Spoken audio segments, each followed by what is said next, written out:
So like just continuing the same topic, like we were discussing regarding the diagnosis of infertility.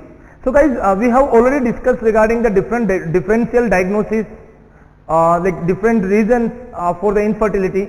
So when we were diagnosing the infertility in the male, we have diagnosed, we have discussed regarding the hormonal profile in the male. There we should check the FSH level, LH level, and meanwhile we should check the androgen, matlab testosterone level. Okay, and also for the diagnosis of infertility in the male, we should go for the semen analysis also. We should go for semen analysis. Fine. That is the basic things. Like under the semen analysis, we should check the sperm count, we should check the fructose level in the semen, we should check the sperm morphology, like कोई defective sperm तो वगैरह नहीं है, any presence of any antibody in the sperm, जो semen है उसके अंदर कोई अगर एंटीबॉडी है, एंटी स्पर्म एंटीबॉडी प्रेजेंट होता है तो वो भी स्पर्म को डिस्ट्रॉय करता रहता है, तो anti sperm antibody also we should diagnose. ये सब चीजें किसमें आती हैं? सेमेन एनालिसिस में. Meanwhile we should check the pH of the semen also. Okay, we already discuss all those things, but when we talk about the female point of view, the diagnosis of infertility in the female is little bit even tough, because we have to go for the many differential diagnosis. All right, so guys, when we go for the female diagnosis, there I have discussed you regarding the, we should go for the USG. मैंने आपको क्या बताया अभी तक कि हमें USG करना होगा. We have to go for the laparoscopy. We have to go for the hormonal profile in the female. Hormonal profile का मतलब mainly we should check the androgen level, because the high androgen level can cause the infertility. अगर androgen बढ़ा होगा तो वो FSH LH वगैरह को suppress करेगा. तो एंड्रोजन का लेवल हमें चेक करना है, FSH LH का लेवल हमें चेक करना है, ईस्ट्रोजन प्रोजेस्टेरोन का लेवल हमें चेक करना है. तो वो सब चीजें फीमेल के अंदर बेसिकली हार्मोनल प्रोफाइल में आ गया. Alright, meanwhile we should check the by the USG what we are doing. USG के द्वारा like we can go for the हिस्टेरोसाल्पिंजोग्राफी,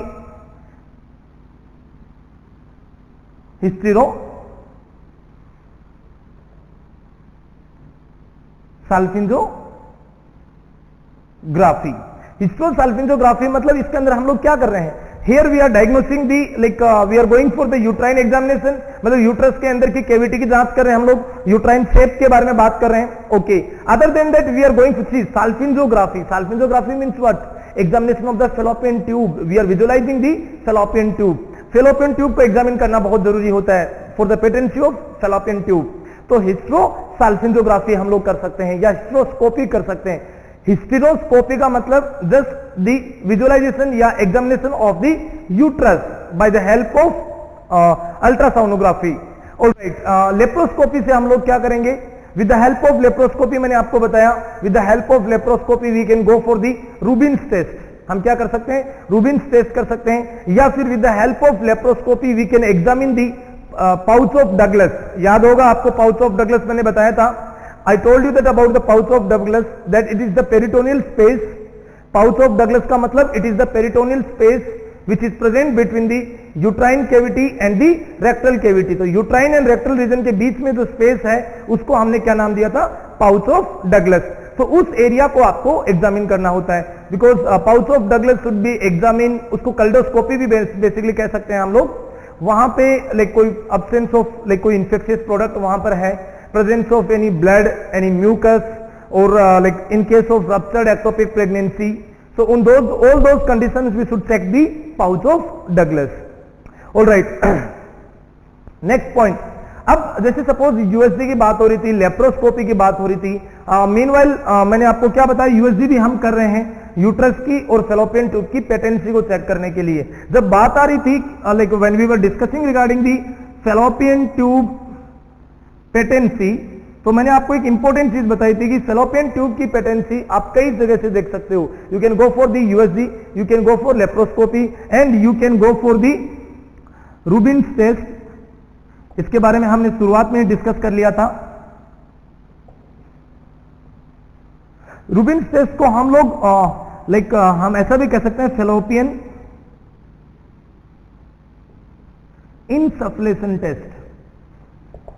fallopian insufflation test. What is this one? Fallopian insufflation test. इसका मतलब क्या है? Rubin's test और fallopian insufflation test.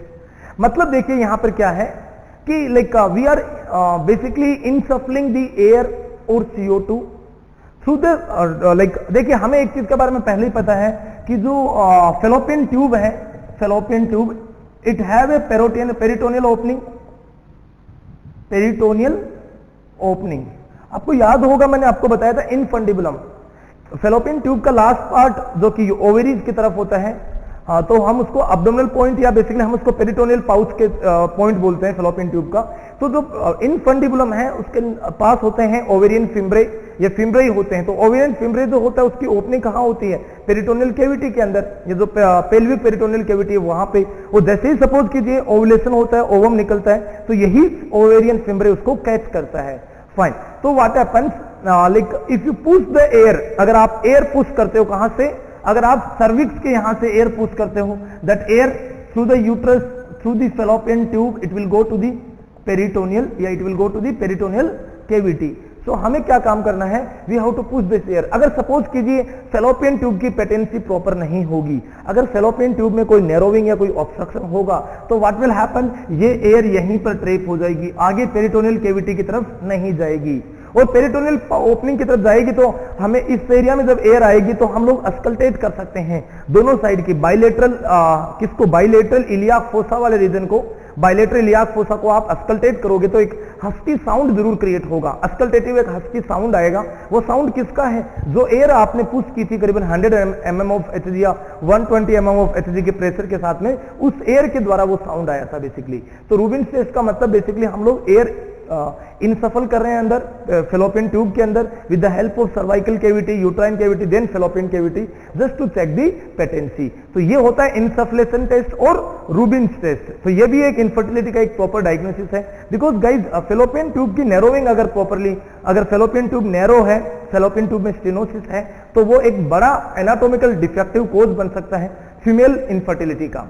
Fine, वहां पे fertilisation नहीं होगा, जाइगोट का ट्रांसफरेशन नहीं होगा, ये सारी प्रॉब्लम फेलोपियन ट्यूब के कारण रुक जाएंगी, ब्लॉक हो जाएंगी। ऑल राइट, फेलोपियन ट्यूब में नैरोविंग कई कारण से आ सकती है। फेलोपियन ट्यूब में स्कार फॉर्मेशन, नैरोविंग, स्टेनोसिस या तो कंजेनाइटल एनोमलीज के कारण हो सकता है, by birth. Okay, by birth ना होकर इसके कारण और भी हैं, जैसे सपोज फीमेल को कोई एसटीडी है, सेक्सुअली ट्रांसमिटेड डिजीज है, female have the PID, pelvic inflammatory disease है, अगर कोई प्रीवियसली एक्टोपिक प्रेगनेंसी हुआ है, जैसे सपोज अगर आप बात करते हो सेकेंडरी इनफर्टिलिटी का, तो प्रीवियस अगर फीमेल को कोई एक्टोपिक प्रेगनेंसी है, अगर वो रप्चर्ड एक्टोपिक प्रेगनेंसी हो गया, तो उस रप्चर्ड एक्टोपिक प्रेगनेंसी के कारण स्कार फॉर्मेशन हो सकता है। या कई बार रप्चर्ड एक्टोपिक प्रेगनेंसी के ट्रीटमेंट के लिए हम उसकी सूचरिंग भी करते हैं, फेलोपियन ट्यूब को हम लोग सूचर करते हैं, तो वहां से भी क्या हो सकता है? स्कार फॉर्मेशन बन के फेलोपियन ट्यूब नैरो हो सकती है, बिकॉज इसका डायमीटर इतना ही होता है। अगर आपने स्कार फॉर्मेशन क्रिएट किया या अगर आपने सपोज सूचरिंग किया, लेप्रोस जिसको हम लोग बेसिकली क्या बोलते हैं फेलोपियन ट्यूब रिकंस्ट्रक्टिव सर्जरीज कहते हैं बेसिकली, तो उस केस के कारण क्या हो सकता है? साल्फिंजेक्टोमी या साल्फिंजोस्टोमी बेसिकली कहा जाता है। तो इनके द्वारा फेलोपियन ट्यूब का वापिस नैरोविंग या स्कार फॉर्मेशन पॉसिबल है। तो इन सारे कारण को डायग्नोज करने के लिए हमारे पास ये सारे कॉमन टेस्ट अवेलेबल होते हैं। ऑल राइट, तो it was about the fallopian tube.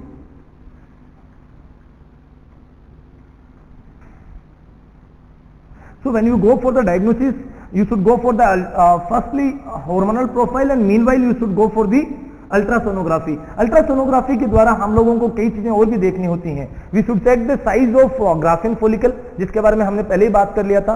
Ultrasonography के द्वारा जब आप ग्राफिन फॉलिकल देखोगे near by the ovulation time, तो ग्राफिन फॉलिकल काफी बड़ा साइज में दिखाई देगा ओवेरी में, करीबन करीबन 18 to 20 mm साइज होती है ग्राफिन फॉलिकल की, एक मैच्योर्ड ग्राफिन फॉलिकल की अराउंड 20 mm साइज होती है किसकी? एक मैच्योर्ड ग्राफिन फॉलिकल की, जो अभी रप्चर होने वाला है ओवुलेशन के टाइम में। ऑल राइट गाइज, अब बात करते हैं हम लोग कुछ और अदर इंपॉर्टेंट पॉइंट्स के बारे में। तो अगर सपोज किसी फीमेल के अंदर ओवुलेशन हो रहा है या नहीं हो रहा, फीमेल में एक इनफर्टिलिटी के बारे में जैसे हम लोग बात करते हैं, so in that I told you that anatomical causes हो सकते हैं, फेलोपियन ट्यूब का नैरोविंग हो सकता है, हार्मोन्स की डेफिशिएंसी हो सकती है, कालमान सिंड्रोम हो सकता है, that is the hypogonadotrophic hypogonadism syndrome. Alright, ये प्रॉब्लम खड़ी हो सकती है। इसके अलावा साइकोलॉजिकल प्रॉब्लम्स हो सकते हैं फीमेल के अंदर, मेंस्ट्रुअल डिसऑर्डर हो सकते हैं फीमेल के अंदर, और एक एज रिलेटेड, एज भी एक बड़ा फैक्टर है। जैसे सपोज कोई फीमेल है जो up to 40 year of age 40 साल की एज तक सपोज कीजिए, 40 साल की एज पे जाके suppose if she gets marry and she wanted to have the baby, कम हो जाएंगे। तो जैसे जैसे एज बढ़ेगा 30 प्लस एज बढ़ता चला जाएगा। आप लोगों ने तो गायनिक में पढ़ा भी होगा कि 35 प्लस 35 साल से ऊपर की एज को हम लोग क्या बोलते हैं, advance age of the pregnancy, high risk pregnancy. तो 35 के बाद में अगर कोई female if she wanted to conceive, chance धीरे धीरे कम होने लग जाते हैं। Why? Because the number of follicles will be decrease. Ovary में फॉलिकुलर जो नंबर है वो कम हो जाते हैं। टोटल जो डोमिनेटिंग ग्राफिन फॉलिकल्स हैं, जो डोमिनेटिंग फॉलिकल्स होते हैं ओवेरी में, वो करीबन 500 के आसपास ही होते हैं। तो उन डोमिनेटिंग फॉलिकल्स कौन से, जो कि आगे चल के ग्राफिन फॉलिकल बनने वाले हैं, उनका नंबर भी धीरे धीरे कम होने लग जाता है। तो ऐसे बहुत सारी प्रॉब्लम्स होती हैं, तो वो भी हमें देखना होता है। और एक और चीज, ओबेसिटी, जैसे suppose polycystic ovarian disease, polycystic ovarian disease, PCOD के अंदर जो ओबेसिटी होता है वो भी एक बड़ा कोज होता है, किसका, इनफर्टिलिटी का। तो चाहे मेल हो चाहे फीमेल हो, इनफर्टिलिटी के जब हम ट्रीटमेंट करते हैं, वेट रिडक्शन पे भी हमारा मेन फोकस रहता है। मींस वेट रिडक्शन अगर सपोज होगा तो उसका फायदा ये होगा कि लाइक जो हमारे ड्रग हम लोग पेशेंट को देते हैं वो ड्रग प्रॉपरली यूटिलाइज होंगी, उनका गुड इफेक्ट आएगा। मीनवाइल जो सेक्सुअल डिस्टर्बेंस है बिकॉज ऑफ द ओबेसिटी, वो भी कम हो जाएगा। ऑलराइट गाइस, अब हम लोग बात करते हैं कि लाइक फीमेल के अंदर ओवुलेशन हो रहा है या नहीं हो रहा। कई बार फीमेल में इनफर्टिलिटी का एक बहुत बड़ा कारण है अनओवुलेशन। क्या कारण है इनफर्टिलिटी का? अनओवुलेशन। ओवुलेशन ही नहीं होता वहां पे, एब्सेंस ऑफ ओवुलेशन। तो उस कंडीशन के अंदर हम लोग क्या करेंगे? अनओवुलेशन को डायग्नोज करने के लिए जैसे सपोज हमारे पास क्या क्या मटेरियल अवेलेबल है। एक तो हम अनओवुलेशन को डायग्नोज करने के लिए we can check the Graafian follicle. हम ये देख सकते हैं कि ग्राफिन फॉलिकल मैच्योर हुआ या नहीं हुआ। एक चीज तो ये देख सकते हैं। एक हम लोग like we can go for serial LH monitoring, और आगे चल के हमें प्रोजेस्टेरोन की भी मॉनिटरिंग करनी पड़ेगी। हमें लगातार किसका लेवल चेक करना है? एलएच, ल्यूटिनाइजिंग हार्मोन का लेवल चेक करना है। देखिए एलएच सर्ज होने के बाद ऐसा कहा जाता है कि ओवुलेशन जो है वो एलएच सर्ज के 34 टू 36 आवर्स बाद में होता है। After 34 to 36 hours of LH surge, मतलब एलएच का रिलीजिंग स्टार्ट हो गया एंटीरियर पिट्यूटरी से। एंटीरियर पिट्यूटरी से एलएच हार्मोन रिलीज होने के अप्रोक्सीमेटली 34 टू 36 आवर्स के बाद में क्या होता है? ओवुलेशन होता है। तो we should completely monitor the, completely back to back लगातार एलएच का लेवल भी हमें चेक करना है। ये भी एक एलएच लाइक ओवुलेशन के लिए हो गया। Next thing, like for the diagnosis of infertility we can go for 2 more test. Like we can go for, we can observe the, हम लोग ऐसे लिख सकते हैं इसको,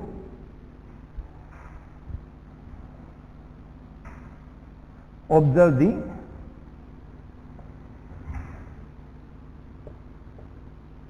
nature of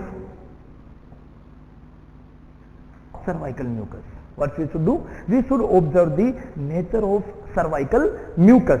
हमें इसका नेचर बेसिकली क्यों देखना होता है? Why we are going for the nature of cervical mucus? Because in the time of ovulation या because of the progesterone hormone और because of the estrogen hormone, आप तो कुछ भी कह सकते हो, आप दोनों हार्मोन का ही एक्चुअली रोल होता है इसमें। तो दोनों हार्मोन के रोल के कारण पूरी मेंस्ट्रुअल पीरियड के अंदर जो 28 डेज का साइकिल पीरियड होता है, उस पीरियड के अंदर सर्वाइकल जो म्यूकस होता है उसकी इंटेंसिटी, उसका नेचर बार बार चेंज होता रहता है, रिपीटेडली उसका नेचर चेंज होता है। नाउ लाइक हम लोग बात करें कि इफ प्रोजेस्टेरोन हार्मोन है, कौन सा हार्मोन? प्रोजेस्टेरोन हार्मोन है, और एक दूसरा हार्मोन होता है एस्ट्रोजन हार्मोन। अगर सपोज कीजिए एस्ट्रोजन की जब तक ज्यादा प्रेजेंस रहेगी या जब तक एस्ट्रोजन और एफएसएच का लेवल रहेगा, उस समय तक क्या होगा? ड्यूरिंग दैट टाइम जो बेसिकली सर्वाइकल म्यूकस है that will be little bit thick और विस्कस रहेगा।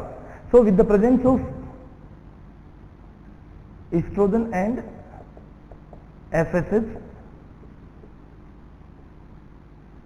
cervical mucus will be thick, viscous. Okay, in progesterone presence,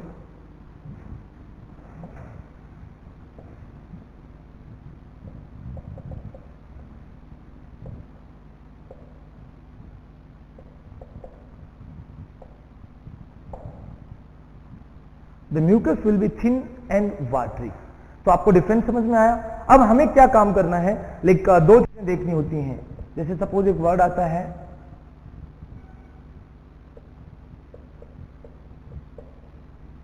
fun test and next is the spinnbarkeit appearance of cervical mucus, spinnbarkeit appearance of cervical mucus. मेरा आप सब लोगों से request है कि please ये दोनों test, these are very very very important, you must notice this one, ये आप लोग जरूर याद रखें। Alright, what I told you, मैंने आपको कहा कि फन टेस्ट और स्पिन बार्केट जो अपीयरेंस है वो आपको जरूर याद रखने हैं। Why it is important, because fern test जो होता है ये लोग हम फन टेस्ट हम लोग कर सकते हैं in case of like to diagnose the amniotic fluid leakage, to diagnose the amniotic fluid leakage, and also we are doing the Furning test for the appearance of Furning test in the diagnosis of ovulation. Guys, what happens, अगर आप बात करो suppose कीजिए firstly, जैसे suppose अब एक बार मैं दोबारा आपको रिवाइज कर देता हूं, प्रोजेस्टेरोन के कारण से, with the presence of progesterone, progesterone का पीक लेवल कौन से दिन होता है मेंस्ट्रुअल साइकिल में, आई told you clearly, progesterone peak level in the menstrual cycle will be on 21st day. On which day? On 21st day. All right. So with the help of progesterone, what will happen on the cervical mucus? Mucus will be thin, mucus will be watery. अगर oestrogen या बाकी hormones की वजह से क्या होगा? The mucus will be thick and viscous. अब चलिए इस पॉइंट को आगे लेके चलते हैं। अब क्या होगा? अगर आपसे कोई पूछे कि when we are doing this fun test, आप फन टेस्ट कर सकते हो, you can do the fun test on something around on the 14th day, 15th day और 16th day, मेंस्ट्रुअल साइकिल के मतलब मिड साइकिल पे अगर आप सपोज कीजिए मेंस्ट्रुअल साइकिल करोगे, मेंस्ट्रुअल साइकिल के मिड साइकिल पे अगर आप फर्निंग टेस्ट करोगे तो आपको क्या होगा? फन टेस्ट पॉजिटिव मिलेगा। फन टेस्ट क्या मिलेगा? पॉजिटिव मिलेगा। मतलब क्या होगा उस समय में? उस फन टेस्ट का मतलब क्या होता है? ऐसे फर्निंग लाइक पैटर्न, मतलब आपको सर्वाइकल म्यूकस है उसका स्पेसिमेन कलेक्ट करना है, उसको अंडर माइक्रोस्कोप आपको देखना होता है, और वहां पर अगर आपको माइक्रोस्कोप में जो सर्वाइकल आपने स्मीयर बनाया था, जो आपने स्लाइड प्रिपेयर की थी, उसमें आपको ऐसे फर्निंग लाइक पैटर्न दिखाई देंगे, ऐसे फर्न लाइक या फीडर्स की जैसी स्ट्रक्चर्स दिखाई देगी। वो किसके कारण है? वो because of the thick mucus. वो किसके कारण से? Because of the thick cervical mucus. जो सर्वाइकल म्यूकस थिक थी उस कारण से ये चीज प्रेजेंट हो रही है। नाउ अब अगर सपोज कीजिए, अगर suppose now if I write down like this,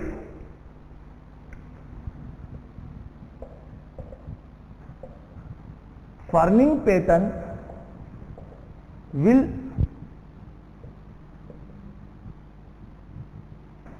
the furning pattern will disappear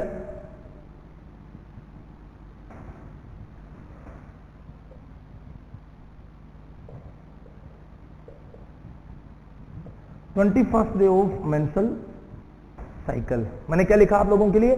मैंने लिखा है कि ferning pattern will disappear before 21st day of menstrual cycle. Means क्या हुआ?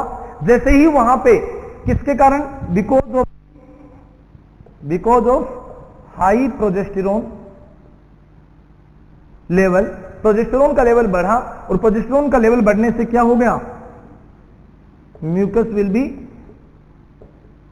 थिन। तो जो फन टेस्ट था, सॉरी जो फर्निंग पैटर्न था किसका?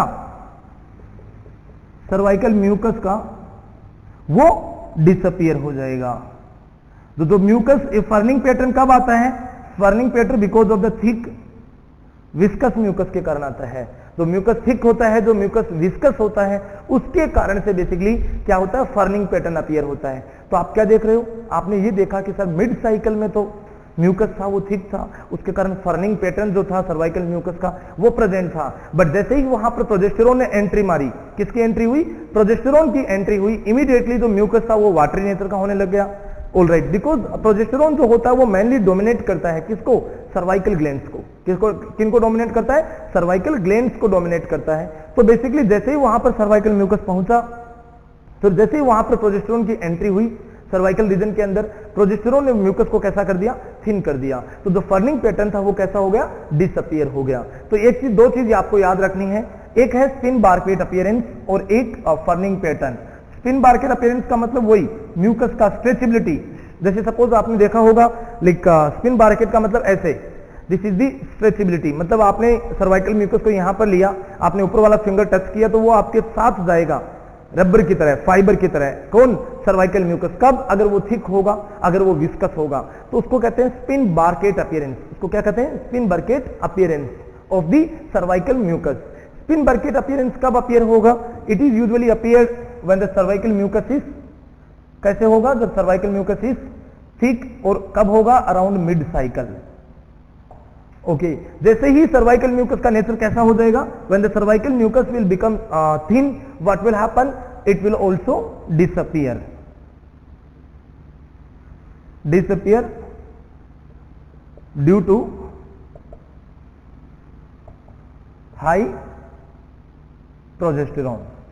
तो हाई प्रोजेस्टेरॉन होने के कारण एक तो जो फर्निंग पैटर्न था सर्वाइकल म्यूकस का वो डिसअपीयर हो जाता है, और एक जो स्पिन बारकेट अपीयरेंस है सर्वाइकल म्यूकस का स्ट्रेचेबिलिटी वाला, वो भी डिसअपीयर हो जाता है। तो ये एक दो बड़ी चीजें चेंजेस होते हैं। दो, these are the two major changes which occurs in the cervical mucus at the time of high progesterone level. तो जैसे ही अब सपोज कीजिए प्रोजेस्टेरॉन कहां से आएगा? अगर ओवुलेशन नहीं हुआ, if suppose there is no ovulation, अगर ओवुलेशन नहीं है तो क्या प्रोजेस्टेरॉन आ जाएगा? No chance at all. Progesterone का एंट्री कब होती है? प्रोजेस्टेरॉन विल बी प्रेजेंट, या progesterone is secreted by the corpus luteum.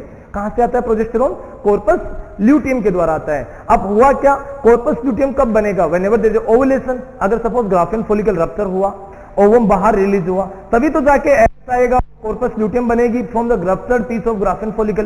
What is the meaning of corpus luteum? Corpus luteum means these are the ruptured piece of Graafian follicle. जो Graafian follicle rupture हो गया था उसी का नाम आपने दिया कॉर्पस ल्यूटियम। और यही रप्चर्ड ग्राफिन फॉलिकल क्या प्रोड्यूस करेगा? It will produce the high level of progesterone. Now what will happen? जैसे ही प्रोजेस्टेरॉन प्रेजेंट होगा, फर्निंग पैटर्न और spinnbarkeit appearance will be disappear. तो वो क्या इंडिकेट कर रहा है? तो प्रेजेंस ऑफ प्रोजेस्टेरॉन या प्रेजेंस ऑफ कॉर्पस ल्यूटियम, मैं कह सकता हूं indirectly corpus luteum indicates the ovulation. तो क्या हुआ? ये दोनों पैटर्न सपोज कीजिए डिसअपीयर, तो वो क्या इंडिकेट कर रहा है? It indicate the ovulation. Spinnbarkeit जो लेवल है इट ऑल्सो डिसअपीयर, ये भी क्या इंडिकेट कर रहा है? ओवुलेशन। तो अगर ये दोनों चीजें आपको इस समय में, कौन से समय में? अप्रोक्सीमेटली 21st डे अगर आप चेक करने जाओगे, अगर आप 15वें दिन चेक करते हो मिड साइकिल पे, तो दोनों चीजें आपको प्रेजेंट मिलेंगी। कौन सी चीजें? Spinnbarkeit appearance and the this one fern like pattern. But those things will be disappeared in the 21st or 22nd or 23rd day of cycle। क्यों अब disappear होगी? Because of the high progesterone level। तो progesterone level का बढ़ना indicate करता है किसको? Ovulation को। फाइन गाइज, नाउ हम लोगों ने देखा था बेसिकली दिस टेस्ट हम लोग क्यों कर रहे हैं? This test we are just doing to confirm the ovulation. हमें किसको कंफर्म करना है? ओवुलेशन को कंफर्म करना है। गाइज, ओवुलेशन को कंफर्म करने के लिए एक और टेस्ट होता है, that is the basal body temperature monitoring. क्या करना होता है हमें? We have to monitor the basal body temperature. So next is the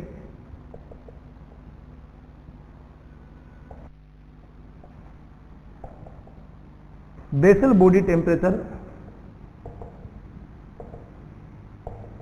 monitoring। all right,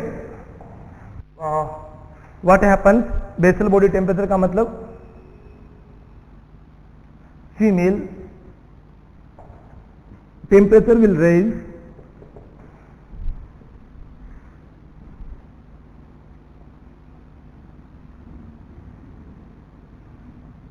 what I written? Female temperature will rise immediately after the ovulation। तो क्या होगा? Ovulation के बाद में टेम्परेचर क्या होगा? बढ़ेगा। ऑलराइट, देखिए दो चीजें याद रखना। टेम्परेचर क्यों बढ़ता है? Temperature will rise due to high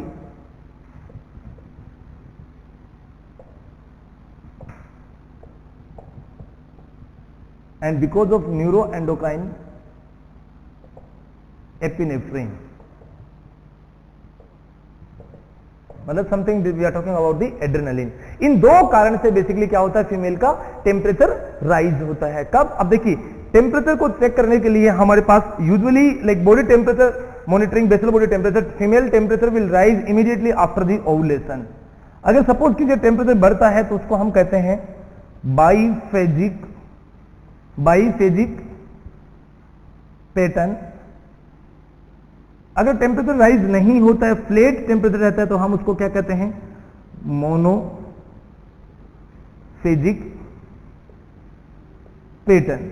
अगर suppose like female has to check the everyday early morning when she wake up from like before getting out of bed, bed से बाहर निकलने से पहले, when she woke up she is at the bed, तो bed के ऊपर ही she has to check the oral temperature. Female को अपना टेम्परेचर चेक करना है every day. This has to be continued, sometime 3 months, 6 months or 12 months also. Every day she has to monitor the body temperature. What will happen? Body temperature में आपको ये basically curve या एक graph आपको देखने को मिल सकता है। Alright, यहां पे आप कह सकते हो this will be the temperature in Fahrenheit. Okay, and this is the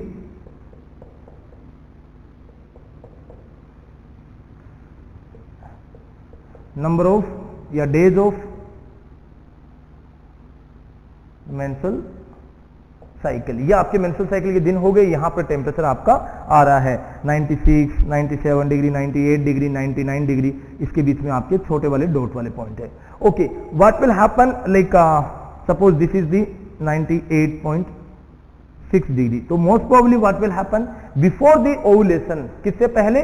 ovulation से पहले जब फीमेल के अंदर मेंस्ट्रुअल ब्लीडिंग हुआ था, क्या हुआ था? मेंस्ट्रुअल ब्लीडिंग हुआ था। उसके बाद में जो फोलिकुलर फेज होती है उस समय लगभग टेम्परेचर जो होता है वो स्लाइटली कम होते हुए temperature will be like this. Okay, अब मान लीजिए this is the 14th day of menstrual cycle. Which day? 14th day of menstrual cycle, मतलब इस दिन ओवुलेशन हो रहा है।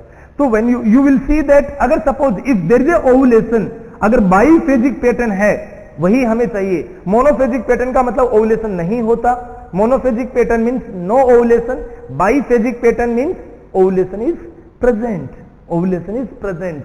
So what happens? Around 15th day, temperature will rise and it will continue up to the 21st or 24th day, 23rd or 24th day, 23rd or 24th day. So this is suppose this I have written here 24th day. So like this temperature will rise and then again temperature will be flat as previously. तो क्या हुआ आपने? Because of the ovulation, ये था 14th day ovulation हुआ मान लीजिए, तो because of ovulation है immediate after ovulation the progesterone का लेवल जैसे जैसे बढ़ता चला गया, जैसे जैसे प्रोजेस्टेरोन का लेवल बढ़ा, what will happen? Temperature also increase, temperature बढ़ गया। जैसे ही प्रोजेस्टेरोन का लेवल धीरे धीरे कम हुआ, बिकॉज जैसे जैसे कॉर्पस ल्यूटियम का डीजनरेशन शुरू हुआ, वापस टेम्परेचर जो है वो गिरना शुरू हो जाता है। Alright, so sudden variation in the temperature या sudden increase in the temperature from the baseline temperature indicates the ovulation. तो ये क्या इंडिकेट कर रहा है? It indicates the ovulation. तो गाइस ये होता है monitoring the basal body temperature. अगर सपोज कीजिए फीमेल के अंदर मोनोफेजिक पैटर्न है, मोनोफेजिक पैटर्न का मतलब आपको समझ में आया होगा। मोनोफेजिक का मतलब ये पूरे मेंस्ट्रुअल साइकिल के अंदर ऐसे फ्लैट, कोई भी एक फ्लैट टेम्परेचर होना, वो कहलाता है monophasic pattern. Fine.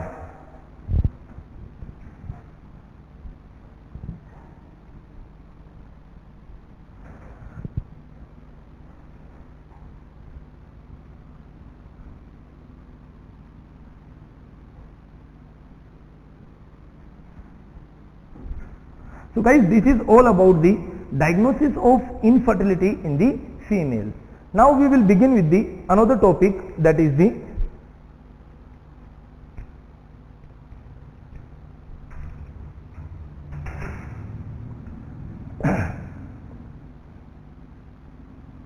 management of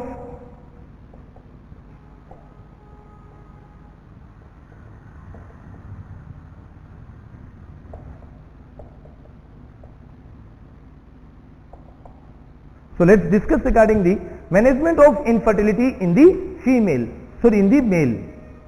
तो मेल के अंदर आप बेसिकली क्या हम लोग कैसे मैनेज कर सकते हैं इनफर्टिलिटी को? How we can manage the infertility in the male? तो एज पर द रूल्स, जैसे सपोज कीजिए मैंने आपको बताया था, जैसे सपोज इसके इटियोलॉजी है, जैसे इसके कोज है, accordingly we can treat the. Alright, so for that one like अब सपोज कीजिए हम लोग बात करें, जैसे सपोज आपको मैं शुरुआत से लेके चलता हूँ, like if the heavy weight is there, अगर बॉडी वेट बहुत ज्यादा है, मतलब हैवी ओबेसिटी है, when the BMI is more than 25, it means like 26, 28, 29, अगर 29 से ज्यादा है तो वो क्या इंडिकेट करता है? That indicates the severe obesity या सीवियर ओवरवेट। 25 से ऊपर ही अगर BMI है तो भी हम उसको ओवरवेट कहते हैं। अगर 29 से ऊपर हो गया इसका मतलब क्या हो रहा है? 29 से अगर BMI ऊपर है इसका मतलब द पेशेंट इज ओबीज, उसकी ओबेसिटी है। Now the point is that advise the patient to reduce the weight, advise the patient to reduce the body weight. Patient को क्या एडवाइस देना आपको? Advise the patient to reduce the body weight. एक चीज तो ये हो गई। Next one, advise to stop smoking and alcohol. Alright, मतलब पेशेंट को बोलना है कि जो उसकी बैड हैबिट्स हैं उन बैड हैबिट्स को उसको स्टॉप करना है। He has to stop the smoking, he has to stop the alcoholism. Alright, next one, अगर सपोज कीजिए if the patient is drug addicted like opioid addicted, morphine addicted, so जिससे किसी भी drug से एडिक्टेड है, that also we should advise the patient, we should send the patient to the rehabilitation centre, we have to send the patient to the de addiction centre to just to stop those addiction. जो भी addiction था drugs का वो उसको stop करवाने के लिए। चलिए, इनके अलावा बाकी जैसे सपोज कीजिए for like in case of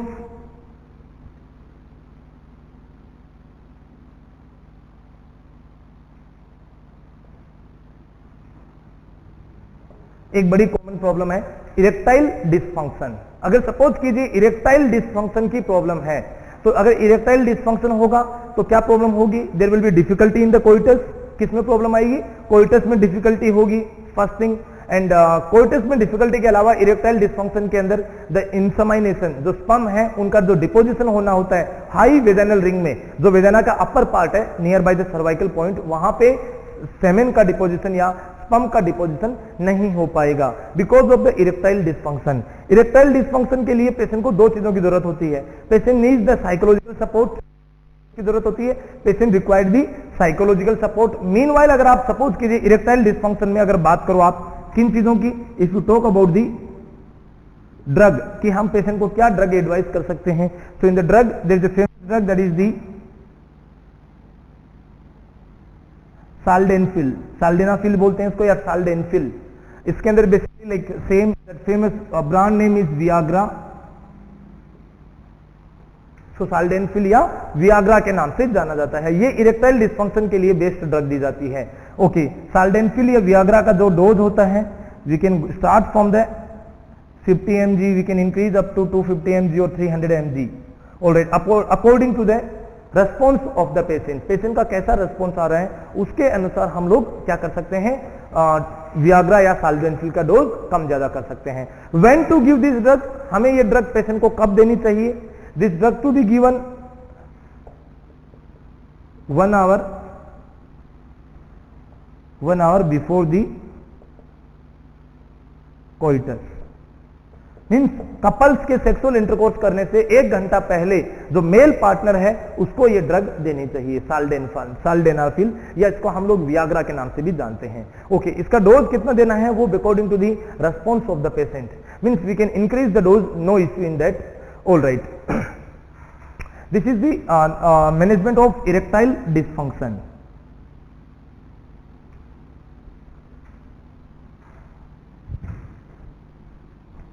guys, अगर मेल की बात कर रहे थे तो अगर सपोज मेल के अंदर बॉडी टेम्परेचर, अगर स्क्रोटम का टेम्परेचर अगर ज्यादा रहता है, अगर स्क्रोटल टेम्परेचर ज्यादा है या स्क्रोटल टेम्परेचर अगर बॉडी टेम्परेचर के भी लेवल में है तो क्या होगा, स्पर्म की डेथ हो जाएगी, because sperm require a little bit cool environment. जो बॉडी का एनवायरमेंट होता है इससे 1 से 2 डिग्री सेंटीग्रेड स्पर्म को टेम्परेचर कैसा चाहिए, कम चाहिए। जो स्क्रोटम का टेम्परेचर होता है वो कम होता है। अब अगर किसी पेशेंट का एक्सट्रीम बॉडी हीट है या स्क्रोटल टेम्परेचर अगर ज्यादा है तो हम क्या कर सकते हैं, पेशेंट को advise the patient for cold scrotal bath every day। मतलब पेशेंट को क्या काम करना होता है इसके अंदर, every day the patient has to take the scrotal bath. पेशेंट को हर दिन क्या करना होता है, पेशेंट को एवरी डे स्क्रोटल बाथ करना होता है, मतलब at least for morning 5 to 10 minutes, evening 5 to 10 minutes. तो स्क्रोटल बात करने से मतलब स्क्रोटम को ठंडा पानी डालना है बेसिकली वहां पे, तो उससे क्या होगा, स्क्रोटल रीजन का टेम्परेचर है वो कम हो जाएगा, टेस्टिस का जो डैमेज हो रहा था वो कम होगा, स्पर्म का प्रोडक्शन है वो फास्ट होगा। ऑलराइट, ये ट्रीटमेंट होता है किसका? टोटल बात का। अगर सपोज कीजिए हम लोग बात करें बाकी, जैसे सपोज कीजिए हार्मोनल की डेफिशिएंसी है, तो हार्मोनल डेफिशिएंसी के ट्रीटमेंट के लिए हम ड्रग्स दे सकते हैं। जैसे सपोज अगर किसी पेशेंट में एफएसएच और एलएच की डेफिशिएंसी है, तो एक फेमस ड्रग आता है एचएमजी। कौन सा ड्रग? एचएमजी। एच स्मॉल लेटर में है, इसमें याद रखना। ऑलराइट, एचएमजी के अंदर बेसिकली क्या है, इसमें कॉम्बो होता है एफएसएच प्लस एलएच का। एफएसएच भी almost around 75 international unit plus LH भी 75 इंटरनेशनल यूनिट। तो ये हम लोग बेसिकली अगर मेल के अंदर स्पर्मेटोजेनेसिस में प्रॉब्लम है, अगर हार्मोनल्स की डेफिशिएंसी है, मतलब अगर फीमेल उसमें एफएसएच और एलएच की डेफिशिएंसी है मेल के अंदर, तो हम उनको ये ड्रग्स का बाहर से सप्लीमेंट दे सकते हैं, एचएमजी। ऑलराइट, इसके अलावा अगर सपोज कीजिए एलएच डेफिशिएंसी है पेशेंट को, किसका डेफिशिएंसी? एलएच डेफिशिएंसी है अगर मेल को, we can give the HCG injection also. HCG का जो इंजेक्शन होता है उसको आईएम लगाते हैं वीकली, हम उसको वीकली लगा सकते हैं, कई बार वीक में 2 बार भी रिपीट कर सकते हैं। लेकिन एचसीजी का जो डोज देते हैं वो करीबन 5000 इंटरनेशनल यूनिट के आसपास मेल में दिया जाता है। मतलब 5000 international unit of HCG is given to the male IM and weekly once, mainly weekly once देते हैं, very rare condition they go for the weekly twice. All right.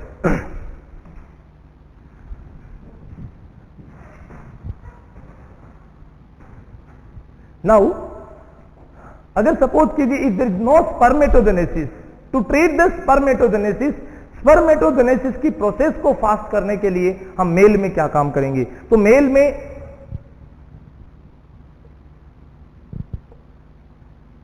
So for helping in spermatogenesis,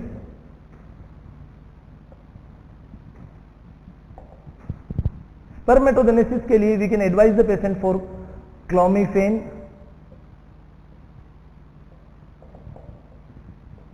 citrate 50 to 250 mg। हम mail को क्या दे सकते हैं? We can advise the male for the clomiphene citrate। Clomiphene citrate जो होता है basically ये क्या काम करता है? It increase the FSH and LH. ये बेसिकली गोनेडोट्रोपिक अगोनिस्ट हार्मोन है। गोनेडोट्रोपिक अगोनिस्ट का मतलब एक ऐसी ड्रग जो कि गोनाड्स के गोनेडोट्रोपिक हार्मोन्स जो होते हैं एफएसएच, एलएच, जीएनआरएच, इनके लेवल को बढ़ाती है। तो गोनेडोट्रोपिक लेवल्स को ये मेनली बढ़ाती है, एंड्रोजन्स को लेवल को फिर भी थोड़ा सा कम करती है, बट मेनली जो गोनेडोट्रोपिक हार्मोन्स हैं जो कि स्पर्मेटोजेनेसिस के लिए, स्पर्म के फॉर्मेशन के लिए इंपॉर्टेंट है, उनका लेवल ये क्या करती है? बढ़ा देती है। तो basically this is the role of clomiphene citrate. इसको हम कैसे देते हैं? ओरली दिया जाता है टेबलेट फॉर्म के अंदर 50 to 250 mg। सपोज अगर आप मेल में इसको यूज कर रहे हो, we can give for 25 days in a month, for 3 months. मतलब आप 3 महीने तक ड्रग दे सकते हो। हर महीने आपको लगातार कितने दिन देना है? 25 डेज। बाकी के जो 5 या 6 दिन बचते हैं वो रेस्टिंग पीरियड होते हैं। वो क्या होता है मेल के लिए? वो रेस्टिंग पीरियड होता है। उन दिनों में उसको आराम करना होता है। बाकी दिन they will give the clomiphene citrate for 25 days in a month and for 3 months. All right, for the 3 months. मतलब आपको 3 साइकिल के अंदर पूरा आपको कंप्लीट करना है। किस चीज को? जो कि ड्रग ऑफ चॉइस होती है इनफर्टिलिटी की। So clomiphene citrate is what? Clomiphene citrate is the drug of choice for the infertility. It is the drug of choice for the infertility. इस ड्रग का काम क्या है? ड्रग सस्ती भी होती है, इस ड्रग की रेट कम है मार्केट के अंदर, दूसरा इसके जो साइड इफेक्ट हैं वो भी कम है। So that is the reason we can advise them for the clomiphene citrate.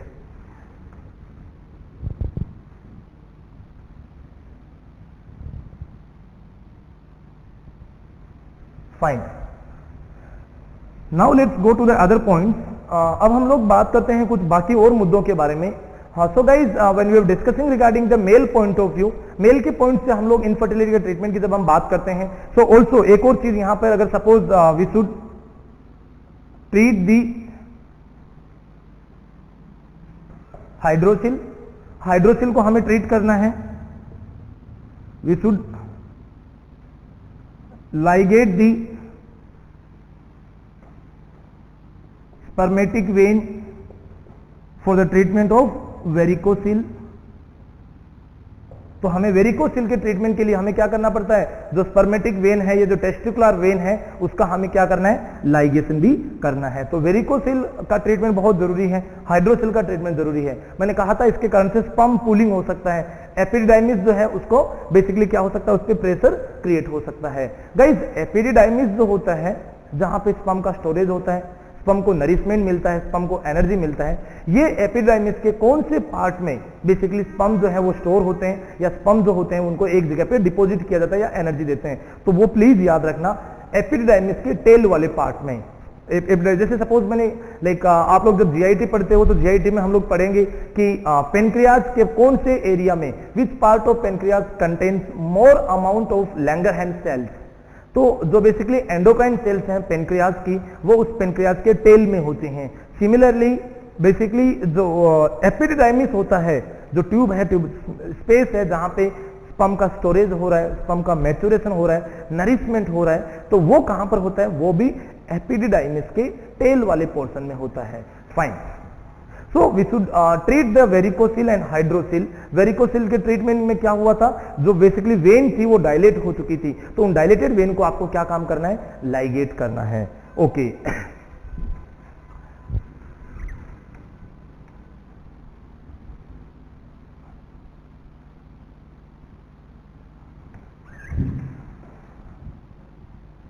And meanwhile we should provide the psychological support to the couples also. कई बार क्या होता है, हमें टेस्ट करने की जरूरत नहीं है, या फिर हमें कोई ड्रग्स भी देने की जरूरत नहीं होती, कुछ भी नहीं होती। एक का जो कपल्स होते हैं, मोस्ट प्रोबेबली रूरल एरियाज में देखने को मिलता है, तो उन कपल्स में जो मिसकंसेप्शन होता है, एक चीज का मिसकंसेप्शन का मतलब इनफर्टिलिटी से रिलेटेड वो एक ये चीज इंपॉर्टेंट है कि बेसिकली उन कपल्स में ये मिसकंसेप्शन होता है कि जो उनका फर्टाइल पीरियड है, फीमेल का फर्टाइल पीरियड होता है। फर्टाइल पीरियड का मतलब उस समय जो ओव्यूलेशन की बात है, उनके दिमाग में ये रहता है कि फीमेल का fertile period every time menstrual cycle की बिगिनिंग से पहले वाला टाइम होता है। मतलब जो सीक्रेटरी फेज थी या ल्यूटियल फेज का जो एंड वाला पोर्शन होता है, 24th डे, 25th डे या 26th डे या before next beginning of another menstrual cycle, तो उससे पहले वाला जो पीरियड होता है वो फर्टाइल पीरियड होता है। उस मिसकंसेप्शन को हमें बेसिकली कपल्स की मिसकंसेप्शन को दूर करना चाहिए। We should advise them that this is not the fertile period. Even इस पीरियड में अगर suppose if they go for the coitus, there will be no fertilization at all. इस पीरियड में क्या होता है, कॉर्पस ल्यूटियम का तो डीजनरेशन वापस शुरू हो जाता है। So we should advise them about the proper mid cycle. हमें मिड साइकिल के बारे में उनको बताना है। अगर मिड साइकिल के अलावा हम उनको ये बता सकते हैं कि व्हेन वी ओपीडी बेसिस से जब सपोज कपल्स आते हैं तो ऐसी मिसकंसेप्शन होती है, तो we can give them LH kit. हम उनको क्या दे सकते हैं, we can give them the LH kit. LH kit basically यही same like normal dipstick kit होती है, यूरिन किट के रूप में आप कह सकते हो। So what they have to do, every day the female has to take the urine, morning urine, she has to dip the kit.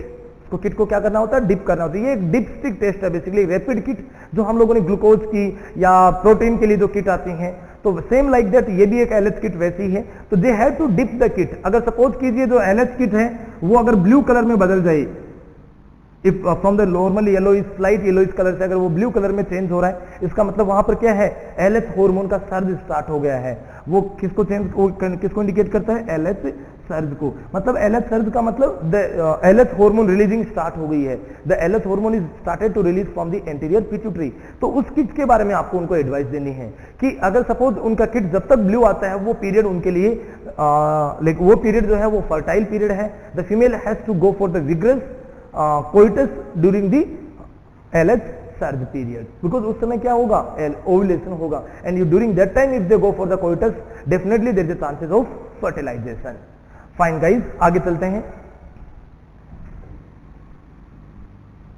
Meanwhile we should advise the male partner to stop the bad habits and also we should advise them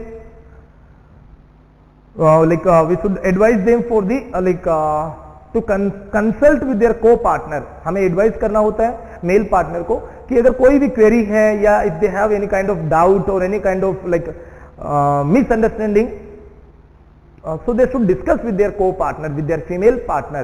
so क्या होगा, they will have a good psychological support, they will have a good psychological support। Alright guys, इसके अलावा हम लोग basically surgical management की अगर आप बात करें मेल के अंदर, तो मेल में सर्जिकल मैनेजमेंट में हम क्या कर सकते हैं, we can go for the salpingostomy, मतलब साल्फिंजोस्टोमी या बेसिकली रिपेयर फेलोपियन ट्यूब। अगर फेलोपियन ट्यूब का कोई नैरोविंग है तो we can go for the patency of fallopian tube. अगर अनडिसेंडेड टेस्टिस की प्रॉब्लम है, कौन सी प्रॉब्लम, अनडिसेंडेड टेस्टिस की प्रॉब्लम, तो उसके लिए हम क्या कर सकते हैं, ऑर्किडोपैक्सी कर सकते हैं।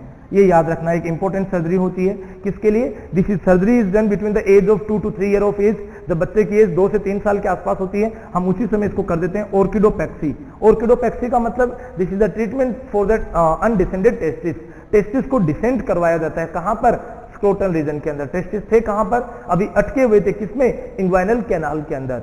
तो अनडिसेंडेड टेस्टिस के लिए क्या कर सकते हैं हम लोग, ऑर्किडोपैक्सी कर सकते हैं। सो फाइन, तो सर्जिकल पॉइंट ऑफ व्यू से अगर आप बात करो तो गाइस, अगर कालमान सिंड्रोम की अगर बात आती है, मतलब अगर गोनाड्स में डेवलपमेंट नहीं हुआ या गोनाडोट्रोफिक हार्मोन्स की डेफिशिएंसी है, उसके लिए हम ड्रग्स दे सकते हैं। क्या ड्रग्स दे सकते हैं, we can give the HMG. मैंने आपको बताया था एफएसएच और एलएच का लेवल बढ़ाएगा HMG. We can advise the patient for the testosterone. हम टेस्टोस्टेरोन का टेस्टोस्टेरोन का डोज दे सकते हैं हम लोग 60 mg से लेके 160 mg तक। We can give the dose of testosterone 60 to 160 mg of testosterone can be given to the male. Fine. HCG, अगर LH का कमी है तो उसके बजाय हम HCG दे सकते हैं। HCG का डोज मैंने आपको बताया अराउंड 5,000 टू लेके 15,000 5,000 to 15,000 international unit IM injection दिया जाता है। यूजुअली वीकली वंस देते हैं, but some time we can increase, dose को इंक्रीज करने के लिए ट्वाइस भी रिपीट कर सकते हैं। ऑल राइट, तो बेसिकली मैंने आपको ड्रग्स की बात की, we can give the FSH, LH, HCG, testosterone. Okay, psychological support की जरूरत होती है, वेट रिडक्शन की जरूरत होती है, जो बैड हैबिट्स हैं उनको ट्रीट करना जरूरी होता है, हाइड्रोसिल का मैनेजमेंट और वेरिकोसिल का मैनेजमेंट द पेशेंट को करवाना चाहिए। ये बेसिकली मैनेजमेंट है रिगार्डिंग दी मेल। ये सब कुछ किसमें था, this is the management of infertility in the male. Guys, अगर सपोज कीजिए समटाइम अगर एपिडिडाइमिस में, जैसे सपोज कीजिए एक यंग सिंड्रोम आपने पढ़ा था, यंग सिंड्रोम मैंने कहा था ऑब्स्ट्रक्शन या सिस्टिक फाइब्रोसिस भी आप ले सकते हो, ऑब्स्ट्रक्शन ऑफ द एपिडिडाइमिस। तो उसके लिए हम लोगों को क्या करना पड़ता है, we have to go for the हम लोगों को क्या करना चाहिए उस केस के अंदर, इन दैट आपने क्या किया, टेस्टिकुलर बायोप्सी किया, आपने टेस्टिस का बायोप्सी किया तो उसमें आपको नॉर्मल स्पर्मेटोजेनेसिस आ रहा है, बट जब आपने मेल में देखा तो उसके जब सेमेन को आपने देखा तो सेमेन एनालिसिस में तो स्पर्म है ही नहीं। तो टेस्टिस तो बना रहे हैं स्पर्म को और सेमेन में नहीं है, इसका मतलब कहां है, एपिडिडाइमिस में ब्लॉक पड़े हुए हैं स्पर्म। तो उसके लिए हम लोग क्या कर सकते हैं, एपिडाइमोस्टोमी कर सकते हैं। हम क्या कर सकते हैं उसके लिए, एपिडिडाइमोस्टोमी, मतलब making an incision in the epididymis, making an opening into the epididymis. तो epididymostomy can be done in case of Young syndrome, in case of cystic fibrosis, or because of any obstruction in the epidermis, we can go for this procedure. Now let's come on to the female point of view. So management of infertility in the female. Fine guys, male में हम लोग mail के अंदर अगर spermatogenesis properly नहीं होता तो उसके ट्रीटमेंट के लिए मैंने आपको एक क्लोमिफेन सिट्रेट भी टेबलेट बताया है। क्लोमिफेन सिट्रेट को कितने दिन देना है आपको, 50 से लेके 250 mg तक मैक्सिमम आप उसके डोज को इंक्रीज कर सकते हो according to the patient. And maximum आपको जो ड्रग है वो एवरी मंथ कितने दिन तक देना है, you should give the drug for 25 days. कितने दिन के लिए, एवरी मंथ में 0 से लेकर 25 डेज तक आपको ड्रग देना है। उसके बाद में 5 डेज उसको रेस्ट देना है पेशेंट को, और 5 डेज के रेस्ट देने के बाद में आपको क्या काम करना है, we should continue the drug for at least for the 3 cycles, मतलब 3 महीने तक ये ट्रीटमेंट आपको कंटिन्यू फॉलो करना है। ऑल राइट, अब बात करते हैं फीमेल की। तो management of infertility in the female, female में क्या होगा। सो गाइज, फीमेल के अंदर अगर आप बात करो मैनेजमेंट के लिए, तो इसके पास भी हमारे इसके लिए भी हमारे पास सेम चीज, we have to go for hormonal replacement therapy HRT। इसमें हम लोग क्या करते हैं, पेशेंट को, अगर कोई पेशेंट है, if any patient who have the deficiency of, if the patient have the deficiency of what, deficiency of oestrogen और डेफिशिएंसी ऑफ प्रोजेस्टेरोन, अगर पेशेंट को एस्ट्रोजन और प्रोजेस्टेरोन का डेफिशिएंसी है तो उसके लिए हम उसको क्या दे सकते हैं, HRT का एडवाइस दे सकते हैं। ओके, इसके अलावा HRT के एडवाइस के अलावा we can advice the patient for the same वही HMG इंजेक्शन, या we can advise them for HCG injection. HCG हम लोग क्यों दे रहे हैं? HCG का वही सेम डोज लाइक का 5000 से 50,000 इंटरनेशनल यूनिट IM हमें पेशेंट को देना है। ओके, HCG क्या काम करेगा? HCG will act on the, HCG is very useful in case of LPD, जो ल्यूटियल फेज डिफेक्ट हैं उन सारी केसेस के अंदर HCG इंजेक्शन जो होता है। HCG के साथ साथ आपको प्रोजेस्टेरोन भी देना है पेशेंट को। HCG के साथ साथ आपको क्या देना होगा पेशेंट को? We should also advise the patient for the progesterone. Alright, HCG और प्रोजेस्टेरोन दोनों मिलके हम लोग ज्यादा फायदा उठाते हैं किस केस में? इन case of luteal phase defect, मतलब जो लास्ट में जो फेज है, ओव्यूलेशन के बाद वाली जो फेज है, मतलब problem in the corpus luteum. तो कॉर्पस ल्यूटियम के मेंटेनेंस के लिए कौन हार्मोन जिम्मेदार है? अगर सपोज फर्टिलाइजेशन नहीं हुआ तो कॉर्पस ल्यूटियम का मेंटेनेंस करेगा LH hormone. If there is fertilization then HCG hormone. तो गाइज HCG और जो बेसिकली ल्यूटिलाइजिंग हार्मोन है, इन दोनों का फंक्शन ऑलमोस्ट सेम होता है, ऑलमोस्ट सेम होता है। तो उस कारण से बेसिकली हम ऐसा कह सकते हैं कि HCG is the sibling of LH hormone. HCG is the sibling of LH hormone. Fine, तो ये बात चल रही थी ड्रग्स के बारे में। हार्मोनल रिप्लेसमेंट थेरापी के बेसिकली अगर आप देते हो पेशेंट को तो कंबाइंड थेरापी ज्यादा प्रेफर करना चाहिए।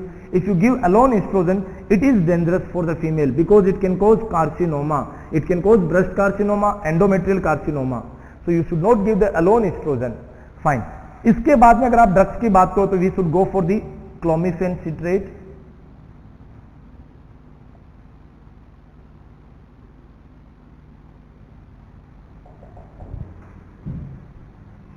वही same 52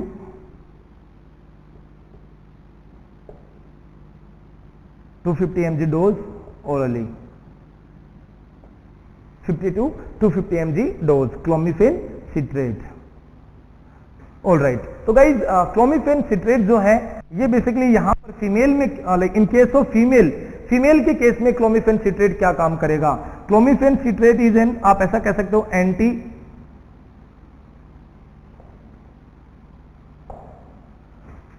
What is that? Clomiphene citrate is an anti-estrogen drug, या आप ऐसा कह सकते हो clomiphene citrate decrease the oestrogen level.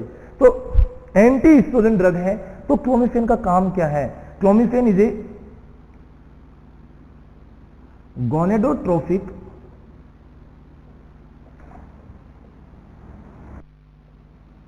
Agonist. Gonadotrophic agonist का मतलब क्या होगा? Clomiphene citrate increase the GnRH। ये बेसिकली क्लोमिफेन सिट्रेट किसको स्टिमुलेट करता है? Clomiphene citrate stimulate the hypothalamus. Hypothalamus stimulate होगा तो क्या रिलीज होगा? GnRH, उसके बाद में FSH and then LH। Alright, तो इनके कारण ओवुलेशन के मैनेजमेंट के लिए हम लोग बेसिकली क्या करवा रहे हैं? क्लोमिफेन सिट्रेट दे रहे हैं। Clomiphene citrate is the drug of choice in infertility even in the female. It is also the drug of choice for infertility in the female. Clomiphene citrate ये सेफ होती है, cost effective होती है, side effect बहुत ही कम होते हैं इस drug के। फाइन, क्लोमिफेन सिट्रेट काम क्या करती है? क्लोमिफेन सिट्रेट अगर आप दोगे तो ये ओवुलेशन का मैनेजमेंट करवाती है, या it is helpful for the ovulation. ये GnRH का रिलीजिंग बढ़ाती है हाइपोथैलेमस के द्वारा, so that what will happen? Automatically FSH and LH level will be increase. Alright guys, but आप अगर जब क्लोमिफेन सिट्रेट अगर किसी पेशेंट को दे रहे हो तो उस पेशेंट में किसकी कमी हो सकती है? Patient can have deficiency of oestrogen. अगर एस्ट्रोजन की डेफिशिएंसी होगी तो किस पे प्रॉब्लम आएगी? There will be problem in the endometrium, because endometrium का फॉर्मेशन या एंडोमेट्रियम का बेसिकली प्रोलिफरेशन कौन करवाता है? एस्ट्रोजन हार्मोन करवाता है फोलिकुलर फेज के अंदर, या आप ऐसा कह सकते हो उसको बोलते हैं proliferative phase of the menstrual cycle. तो प्रोलिफरेटिव फेज में प्रॉब्लम आएगी बिकॉज इन द एंडोमेट्रियम। तो इंप्लांटेशन किस पे होता है? Implantation also takes place on the endometrium. तो अगर एक साइड में आप ओवुलेशन करवा भी दोगे और एंडोमेट्रियम अगर अच्छे से नहीं होगी तो क्या होगा? Abortion. So what will happen? Endometrium की ग्रोथ के लिए, for the maintaining the endometrial growth, we are providing the oestrogen supplement like 0.6 से लेके 1.25 mg तक भी बेसिकली यहां पर पेशेंट को दे सकते हैं। What we are giving? We are giving the oestrogen pills. We are giving the estrogen pills to the patient. Why? Just for the endometrial growth. अगर आपसे कोई पूछे क्लोमिफेन सिट्रेट के साइड इफेक्ट क्या होते हैं तो आप सबसे पहले बोलोगे hot flashes, nausea, vomiting. Hot flushes क्यों हुए? Because of the oestrogen deficiency. Oestrogen की डेफिशिएंसी से वहां पर क्या हो गया? There was hot flushes. तो हमें बेसिकली क्लोमिफेन सिट्रेट के साथ साथ हमें मेनली पेशेंट का क्या रेगुलेट करना होता है? We should also manage the oestrogen level, because FSH and LH level is anyway increase. FSH and LH level is how it is increase? You are giving the clomiphene citrate, so it is anti oestrogen drug, तो automatically इनका level कम हो जाएगा। But when you give the clomiphene citrate and जब oestrogen का level कम होगा, female को एंडोमेट्रियल ग्रोथ नहीं होगी, and to increase the growth we are giving the estrogen pills to the female. Alright, अब बेस्ट टाइम क्या होता है किसको? क्लोमिफेन सिट्रेट को देने का। So the best time to give the clomiphene citrate is on the follicular phase. आपको कब देना होगा clomiphene citrate? The clomiphene citrate to be given in the follicular phase. So इसके लिए बेस्ट टाइम क्या है? The best time is follicular phase. Follicular phase is the best time for the clomiphene citrate. Guys, like approximately like on the 6th or 7th day of menstrual cycle. If you give the clomiphene citrate on the follicular phase, what will happen?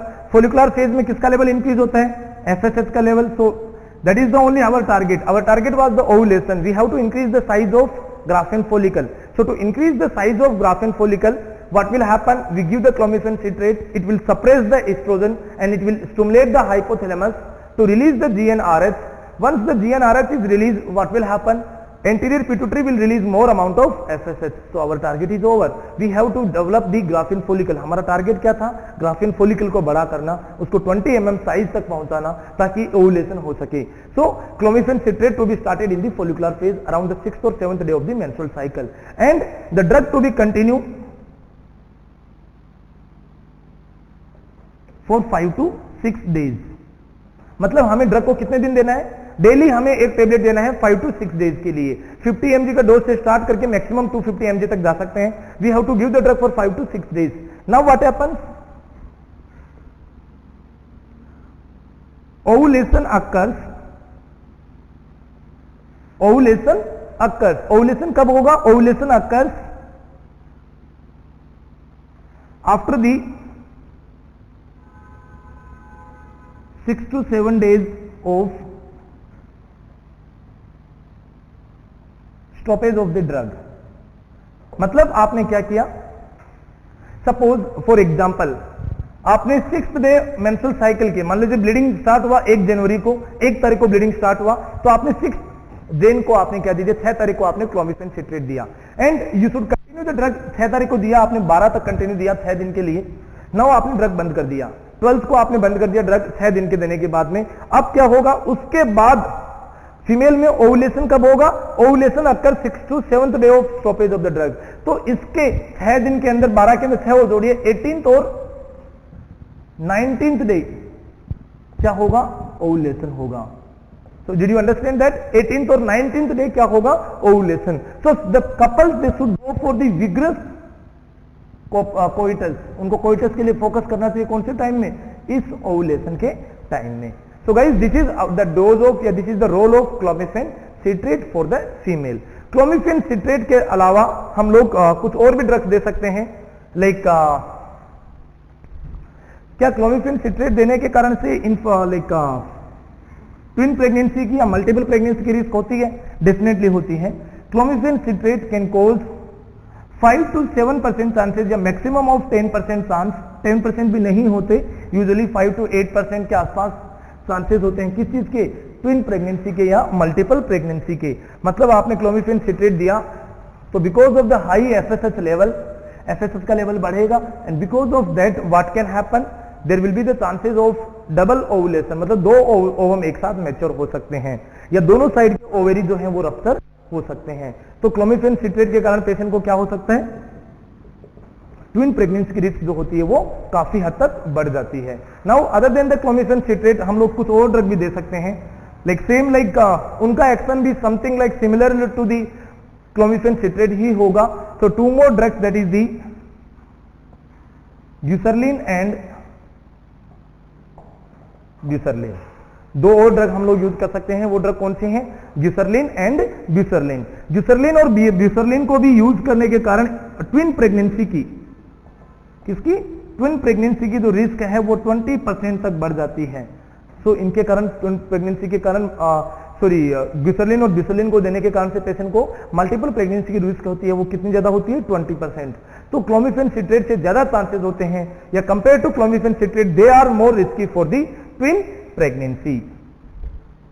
All right guys, another problem is like male और female दोनों के अंदर ही, if male और female if they have the problem of the thyroid hormones, like if they have hyperthyroidism और hypothyroidism, that should be treated. अगर hypothyroidism है, they should treat this, the male और female they should take the altroxin tablet या thyroxine tablet 50 microgram से लेके 75 microgram according to their body weight, because hypothyroidism का treat करना बहुत ही जरूरी होता है, इनफर्टिलिटी के पॉइंट से भी जरूरी है और बाकी चीजों के लिए भी जरूरत होती है। Okay, so other than that, इनके अलावा बाकी किन चीजों पे हमें फोकस करना चाहिए? Other than that we should focus like prolactin level, ये भी एक बड़ा कोज हो सकता है इनफर्टिलिटी का। प्रोलैक्टिनीमिया क्या चीज है? That is the prolactinemia, high level of prolactin in the blood. अगर प्रोलैक्टिन का लेवल बढ़ेगा तो क्या प्रॉब्लम क्रिएट हो सकती है? The high prolactin level it will suppress GnRH। ये किसको सप्रेस करेगा? ये GnRH को सप्रेस करेगा, और GnRH सप्रेस होगा तो FSH और LH का लेवल भी नहीं बढ़ेगा। So we should treat the hyperprolactinaemia, या प्रोलैक्टिन के लेवल को हमें सप्रेस करना चाहिए। तो प्रोलैक्टिन के लेवल को सप्रेस करने के लिए हम पेशेंट को क्या दे सकते हैं? We can advise the patient for bromocriptine.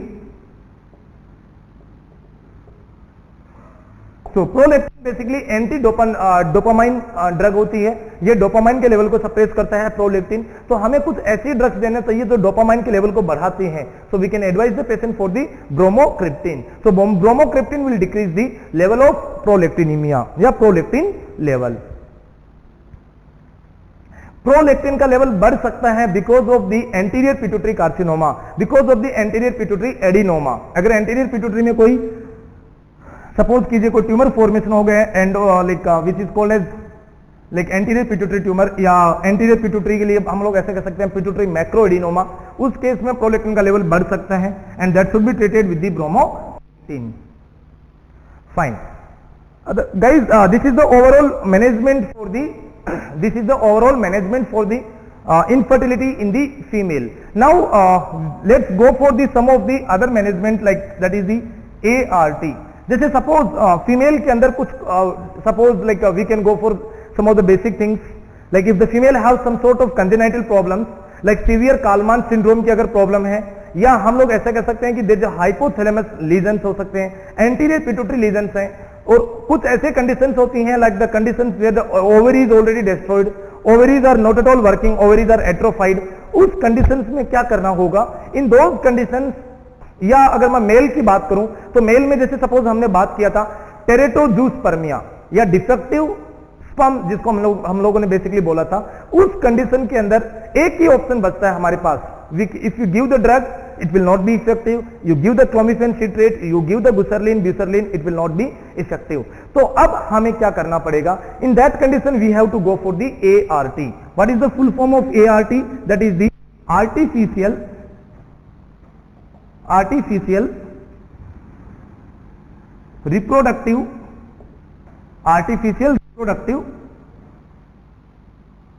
Technology.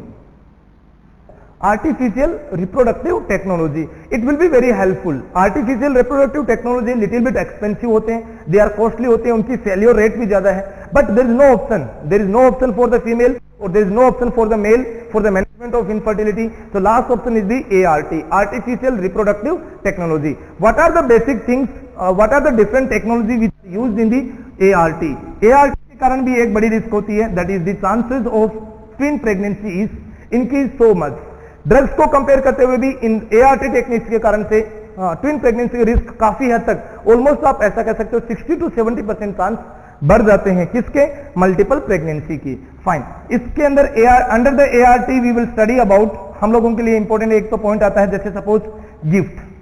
So what is the full form of gift? That is the gamete intrafallopian transfer. Okay, gamete intrafallopian transfer. When we should use this method? Gamete intrafallopian transfer. Gamete means what? I am talking about the sperm or I am talking about the ovum. Okay, suppose कीजिए if the male have problem, if the male have the problem of teratozoospermia, मतलब defective sperm की अगर problem है तो what we have to do? अगर sperm defective है तो what we have to do? From the donor, from the sperm donor, जैसे suppose कीजिए बहुत सारे लोग जो होते हैं जो स्पर्म डोनेट करते हैं, तो स्पर्म डोनर का जो स्पर्म होगा that is the gamete. That gamete has to be transferred directly into the fallopian tube. Sperm को सर्विक्स से या वेजाइना से लेकर, from the vagina you can count down, from the vagina to fallopian tube it takes 30 minutes. Sperm को कितना time लगता है travel करने में? Approximately 30 minutes. From the vagina या sperm like from the cervix it takes around 30 minutes to travel to the ampulla part of the fallopian tube. So guys, gamete intrafallopian transfer का मतलब directly we are transferring the sperm और ovum. Suppose कीजिए अगर ovulation नहीं होता है female को तो उस केस में हमें ओवम को ट्रांसफर करना होता है. तो gamete directly transferring into the fallopian tube, that is the called as a gamete intrafallopian transfer. इसमें gamete लेंगे कहां से? gamete we are receiving from the donor, जो बेसिकली डोनेट कर रहा है, चाहे फीमेल हो चाहे मेल हो. In that case we are doing this method. Next is the in vitro fertilisation embryo transfer. सबसे मोस्ट कॉमन मेथड जो यूज होती है IVF ET. IVF ET suppose कीजिए mainly in case of female में अगर suppose कीजिए problem है कुछ, जैसे सपोज कीजिए like female have defective fallopian tube और if the female have like problem in the ovulation, in those cases we are going for the IVF ET. IVF की full form क्या होगी? in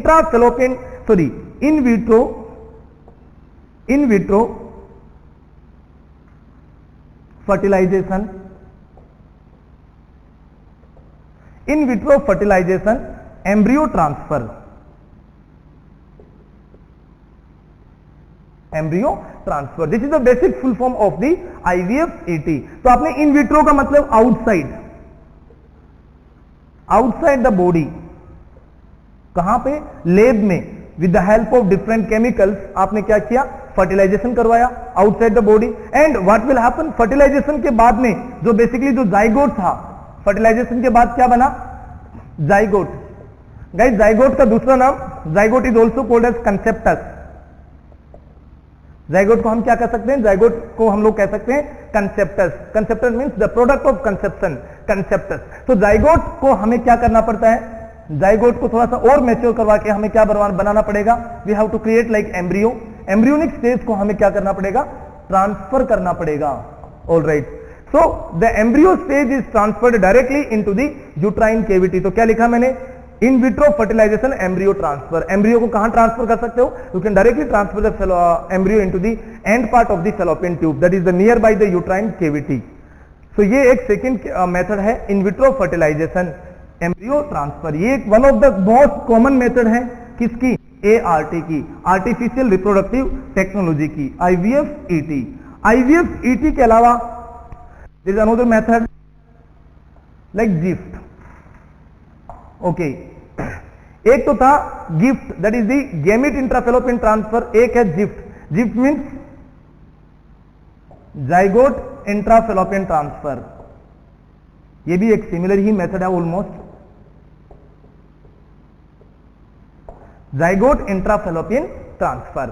fine. इनके अलावा we can go for insemination. Like I will write down IUI. In intra uterine